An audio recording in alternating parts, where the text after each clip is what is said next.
بسم اللہ الرحمن الرحیم۔ حضرت عثمان رضی اللہ تعالیٰ عنہ بیان کرتے ہیں کہ رسول اللہ صلی اللہ علیہ وسلم نے فرمایا، تم میں سے بہترین شخص وہ ہے جس نے قرآن سیکھا اور دوسروں کو سکھایا۔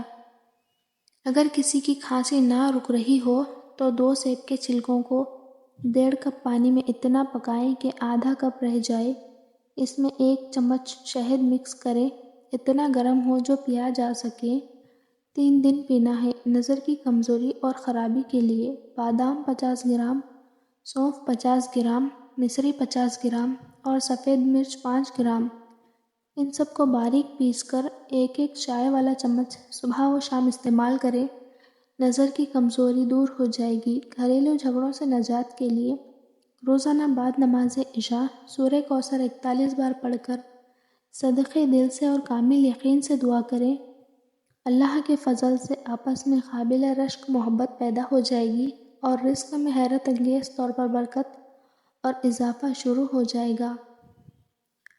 بچوں کے لیے نوڈلز وغیرہ جو بھی چیز کھانے کے لیے بنا رہے ہوں تو اس میں لال لوبیا بھی شامل کر لیں۔ آئرن کی کمی پوری کرنے کے علاوہ مسوڑھے بھی مضبوط کرتا ہے۔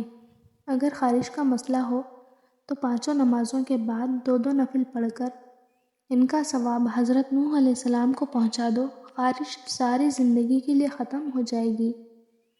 حاملہ عورتیں کافی بالکل استعمال نہ کریں۔ روزانہ صبح کے وقت دہی کھانے سے انسان جوان رہتا ہے اور جھریاں نہیں آتی۔ بدن پر سرسوں کے تیل کی مالش کر لیا کرو، مچھر کا ڈنک اثر نہیں کرے گا۔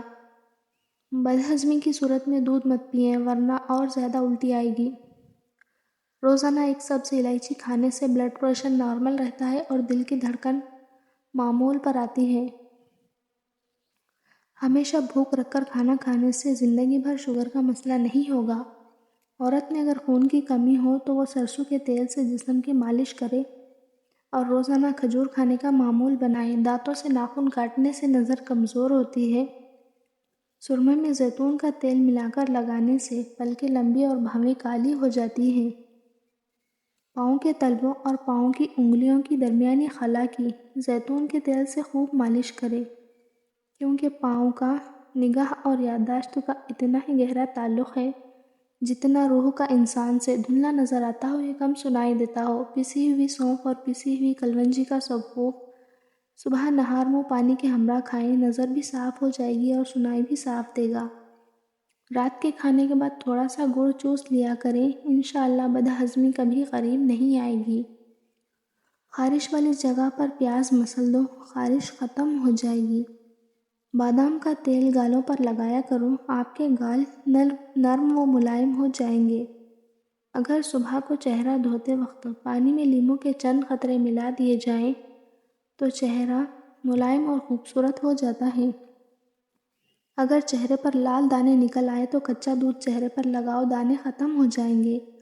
جو اولاد ضدی ہو اور بات نہ مانتی ہو، اس کے لیے نماز فجر کے فوراً بعد اولاد کی پیشانی پر ہاتھ رکھ کر اور آسمان کی طرف منہ کر کے یا شہیدو 21 بار پڑھا کریں، انشاءاللہ اولاد نیک اور فرمانبردار ہو جائے گی۔ جس دن کا آغاز تم صدقے سے کرتے ہو اس دن تمہاری کوئی دعا رد نہیں کی جائے گی۔ منہ کی بدبو کی سب سے بڑی وجہ قبض ہے۔ گلاب کی پتیاں چبانے سے دانت چمکدار ہو جاتے ہیں۔ 2 پھل ایسے ہیں جو کسی بھی انسان کی خوبصورتی کو 4 چاند لگا دیتے ہیں، مالٹا اور لیچی۔ سفید پیاز کا رس نکال کر بالوں میں لگاؤ، بال گرنا بند ہو جائیں گے۔ اگر کبھی آپ کو جسم میں کمزوری محسوس ہو تو دودھ میں بھنے ہوئے چنے ڈال کر کھاؤ، آپ کی کمزوری ختم ہو جائے گی۔ ہمیشہ باوضو رہنے سے رزق اور دولت میں بے پناہ اضافہ ہو جاتا ہے۔ پاؤں پر تیل لگانے سے دماغ تیز ہوتا ہے،